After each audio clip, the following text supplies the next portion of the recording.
Well, update for everyone. The little stilled image you see is a receipt.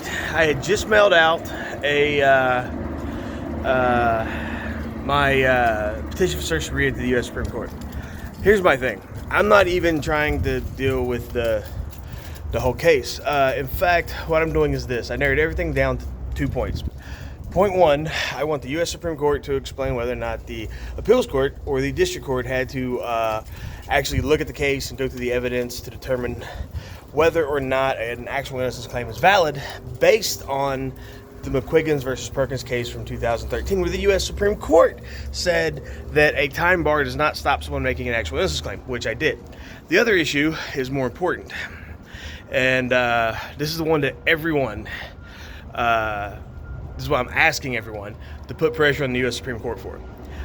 To write petitions, email them, fucking let them know that you want them to investigate this case. Here's the simplicity of it. Under 28 USC 2255, the federal habeas corpus citation statute, F4, it says that you have a 100-day statute of limitations. That 100-day statute of limitations begins at the last time that you filed something, or when you have new evidence. Under 18 USC 927, something I've been bringing up since the beginning, I went to trial. That was denied, ignored, covered up, lied about.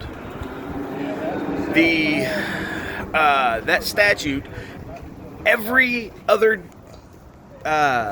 circuit, every other district in the throughout the United States that has ruled on that statute has ruled the same thing, that it is the federal government's Congress's statement of intent to not supersede state law when it comes to gun laws, as long as it has the same thing that federal law has. Which means I never lost my gun rights according to state law, which means the feds never had jurisdiction.